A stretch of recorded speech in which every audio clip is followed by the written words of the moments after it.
Hi there, and welcome to the Mindful Marathon podcast. I'm your host, Dr. Michelle Quirk, a run coach and pediatrician. Mindful Marathon is all about helping runners of all types to run their own race. Whether you are a seasoned runner or you're just getting started, I want to let you know that you're welcome here and that you're in the right place.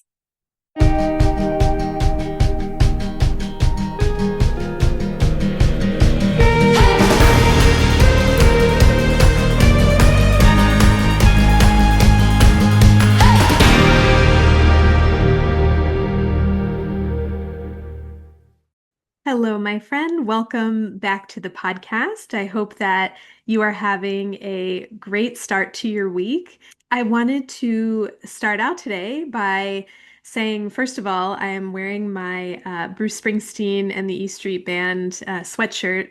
Again, I'm coming to you from a very cold, windy day here in the Northeast. So I'm wearing my cozy sweatshirt. And I got my Spotify wrap up for the year. And I know it's no surprise to any of you or to any of my friends and family members that my most listened to artist this year was none other than Bruce Springsteen. I know that you are all shocked. So if you haven't looked at your Spotify wrap up yet, that was kind of fun. They added more things this year. And number two, and more importantly, I wanted to give a shout out to a listener. So, Sandy T, thank you so much for your very kind note. She wrote, "Hi, Michelle. I'm so happy I found your amazing podcast. I've been running marathons since the age of 25. I'm still running them, Jersey City in April and Chicago finally in 2026. Your podcast has been so informative and informational. Thank you." So, Sandy, thank you so much for reaching out. Thank you for your lovely note. And if you are listening and you have ideas for the podcast and things you want to hear about, please just send me a message. I would love to hear from you. As I wrote back to her, sometimes it feels a little bit weird to be talking to myself here in Zoom, even though I know I'm talking to you, but I don't always know who is listening. So please send me a note and let me know where you're listening from. If you've got any ideas for topics for 2026, I've got a running list here that I am trying to work through as we go through the winter and into next year. So, always looking for new topic ideas and ideas on where to take this thing. So, send them my way. Now, for today's episode, we are on episode 65, and we are going to talk about how to boost our running motivation this winter. So, we've done a couple of winter specific episodes. We had one on sort of the what to wear and how to run outside in the cold. Last week, we talked about 3 things to stop doing this December. And this week is all about motivation. So, I've put together 7 tips to help us with motivation in the winter. Now, I want to acknowledge, and I think I said this last week, but winter running motivation sort of goes down, I think, for most of us. And it's a lot of these same things that we talked about last week. Like the cold weather is one thing, the darkness, the holidays. I think unpredictable schedules or just like a change in our normal routine. And so I recognize that a lot of us, and me included, you can feel a little bit frustrated, like you're just out of your routine, you don't have a lot of energy. I just want you to know that you're not alone in this. And part of the reason I'm doing this series of episodes is to kind of normalize how a lot of us are feeling and then to give us practical tools and ways that we can work through this season, right? So it is a season. And I think it's important to embrace the season you're in, and this too shall pass. But how can we make it easier to show up for ourselves, even when the weather and the schedule, when it feels challenging? So here we go with 7 tips to boost your running motivation this winter. Number 1 is remember your why. And I think you are not surprised that I'm saying that. So we talk about remembering our why often on this podcast and in this community. And the reason why it works is that it helps us to reconnect with our purpose or a purpose. So, purpose is going to win out over our willpower like every single time. And My why may be different from your why. It probably is. And also recognize that your why may shift depending on the season you're in. And so I won't be surprised if your why for running right now is different than it was in the summer or in the spring or even in the fall.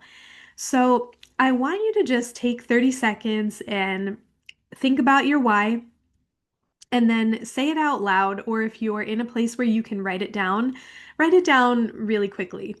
We'll come back to that later. Now, examples of why for some of my runners includes stress relief. It includes this feeling of mental clarity. I know for me, it's really important if I am doing a run or a walk before I set foot into the primary care office, especially during sick season right now when it's quite busy. That really helps to set the tone of the day and gives me a lot of mental clarity before I get there. Your why may be time alone without other demands or without people asking you for things. Even people who we love very much, but yeah, you might need this time alone to run. Your why may have to do with building strength, longevity, building heart health, cardiovascular health.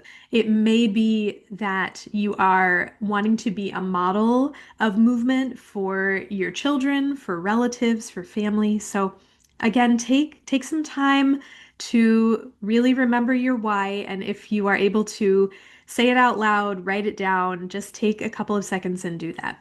Now, number two is to find an accountability partner. So, motivation kind of lives a little bit externally in the winter. And examples of accountability partners. I have lots of ideas here, but do you have a friend or a colleague who also runs, or do you have a friend or colleague who is as interested in fitness as you are? Maybe they're not a runner, but they might have a similar schedule. They might be doing, a fitness class while you go out on a run, but someone who you can team up with. And it doesn't have to be someone in your neighborhood. Ideally, if you have a friend or a neighbor with a similar schedule who likes to run, you can get out there with them. But it also works if you have a friend across the miles and you text each other a photo after each of you does your workout. I think that can be hugely helpful. There are online running communities that you can join that may be helpful to you. And then consider having a coach to check in with and who is checking in on you. So, again, accountability, it doesn't need to be perfect, but it does need to exist. And even if you have an accountability partner who you can check in with at least once a week, that would help you to stay on track with your fitness. I've seen this work time and time again with that 1 week idea. So take a picture of yourself doing the workout and then send it to your friend and pick a day that you are going to send each other a picture so that you can stay on track. So the truth about accountability partners is that we tend to show up for others more easily than we sometimes show up for ourselves. So we are going to turn this around a little bit and we are going to use this to our advantage and show up for ourselves in our running, but also then bring in the accountability partner and show up for them as well, because that is often the easier thing to do. So that is tip number two, find an accountability partner. And I am happy to be that person. I'm just putting that out there. Okay, tip number three is dress for success.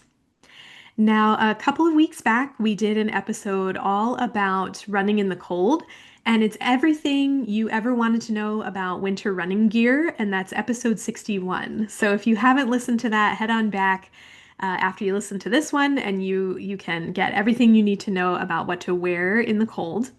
But I think that dressing properly and planning out what you're going to wear for your run ahead of time, it's going to remove decision fatigue and it's just going to help you to get in the groove. So basically, what I do is lay out what I'm going to wear the night before the run. So I look at the weather, I lay out what I'm going to wear the night before, and basically then when the alarm goes off, I can almost fall out of bed and into my running outfit. Now, even when that alarm goes off, the first thought in your head might not be, oh my goodness, I'm so excited to get out of bed and get my feet on the floor and put on my warm running clothes and get out the door into the cold. That's probably not your first thought, and that's okay.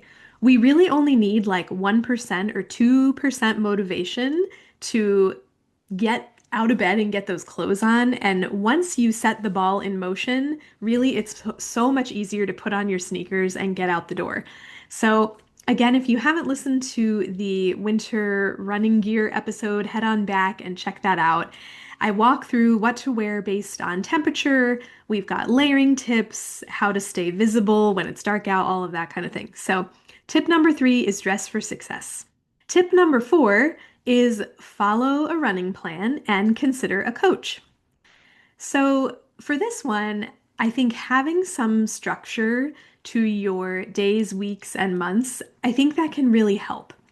The cold makes it harder to kind of wing it, and we have to plan around the weather sometimes. Like, again, I am always safety first. So if it is snowing and icy outside, we might not be able to do our workout outside that day. So it takes a little bit of forethought to look at the week, look at the weather, plan what we're going to do. Are we going to switch the days around that we're running? Are we going to take our run inside and go on the treadmill or maybe to an indoor track? Or are we not going to run that day and do something else instead? Is it a rest day? Is it a strength day? Is it a day we swim or cycle indoors? How do we switch it around based on our schedule and the weather? Now, with busy schedules, it really requires someone else to do the thinking sometimes. And this is where a coach and a training plan can provide a lot of clarity and basically built-in accountability. So you get a training plan and an accountability partner all in one. If you are feeling a little scattered or unmotivated right now, I think that having a coach in your corner can remove a lot of the mental load that it takes to basically get out the door. So, having the plan written down and having someone else come up with all of this for you, it again removes all of that decision fatigue. So, consider having a training plan and having a coach. One thing that I enjoy doing besides writing training plans that fit an athlete's life and schedule is helping my athletes to rearrange and adjust their workouts should the weather factor in. So, just an example from this past week, shout out to one of my athletes, Jamie. She had an 8-inch snowfall in Colorado. And so, we had the week planned out before we knew about the snow. And then we quickly talked, we rearranged the plan for the week so that she's not trekking out there and trying to do a long run in 8 inches. And instead, she actually found an indoor track nearby. We rearranged things so that she'll be doing the long run after the snow is gone, hopefully, and melted. So that's one of the advantages of having a coach and not having to figure this stuff out for yourself. Tip number 5 is register for a local race. So, a lot of us may have a big goal race that is happening in 2026. And it can feel really far off, especially if that is happening in the spring or even the fall. And so, if you want to race well, if your race is happening in March, April, May, if you want to race well in the spring, we can't completely sleep and hibernate through winter. Like we can definitely take an off season and a season of rest, but at some point we do want to build that base back so that we are ready both physically and mentally to accept that higher training load when we get there in the late winter and early spring. Now, I know that there are not a ton of winter race options, especially here in the Northeast because we are in winter, but there are definitely some, and there are some super fun ones. I'm just going to give a shout out to the Philly Runner and their upcoming Rudolph run that's happening in Manayunk on Saturday, December 13th. This is a really fun event. Tony and I have gone a number of years now, and it's a free event. They accept canned goods for the local food bank. There is no chip time. It's nothing like official. We pretty much show up, wear your best holiday attire and very loud holiday sweaters and sweatshirts, and run about a 5K up and back on the Schuylkill River Trail. And then we meet up at the store at the end and have delicious hot chocolate. So there are some really fun events like this, especially around the holidays and after the new year. And so if you're looking to find a local race, head over to runningintheusa.com and plug in your zip code and the dates that you're looking at, and you can see what's around you. Or head to your local running store and see what they have posted and flyers that they have up, because I guarantee that there are events happening, even if we aren't sure in the moment what they are just now. Because I guarantee there are events happening. You can consider putting an early spring race on the calendar to have something to look forward to that's not so far away, but it also gives you the why and the structure for right now. So, tip number 5 is to register for a local race. Tip number 6 is focus on the foundations. Now, we talked a little bit about this last week, but what does foundational season mean? Foundations include things like strength training, our core and stability, mobility, sleep, easy conversational paced effort.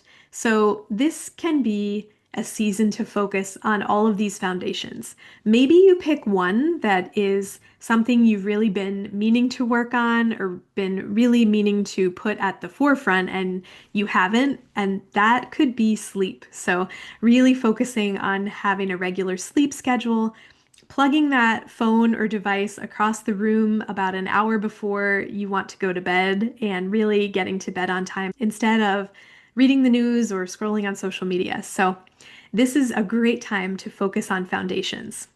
They are really the key to success in the sport over the long haul, and I think we need to give them the appropriate time that they deserve. And winter is really the perfect time to keep these as the focus. And now, tip number 7. This might actually be my favorite one because it's a very practical tip.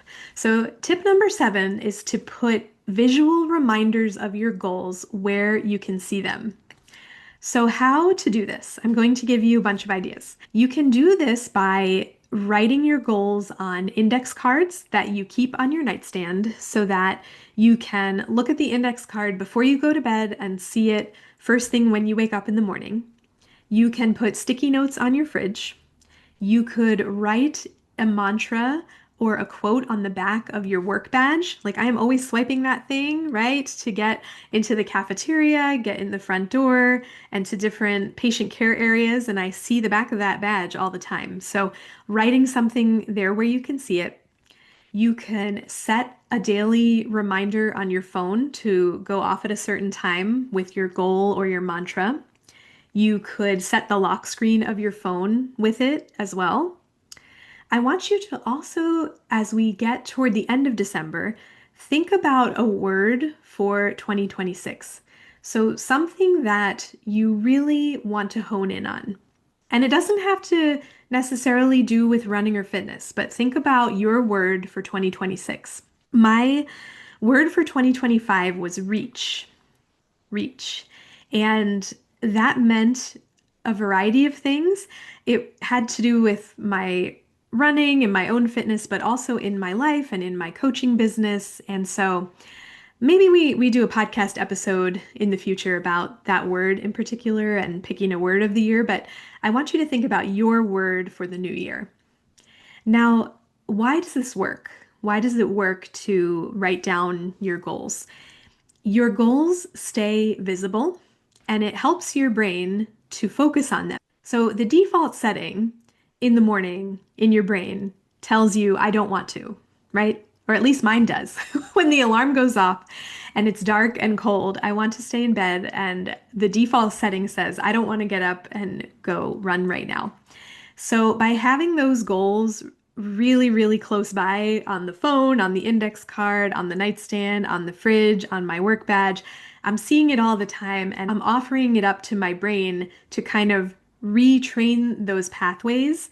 And we can retrain them, which is the exciting part, so that we change the default setting so that we're focused on the goal and focused on our why, maybe focusing on the mantra instead of I don't want to. If you would like to borrow some mantras, feel free. They can be something as simple as start small or movement is a gift.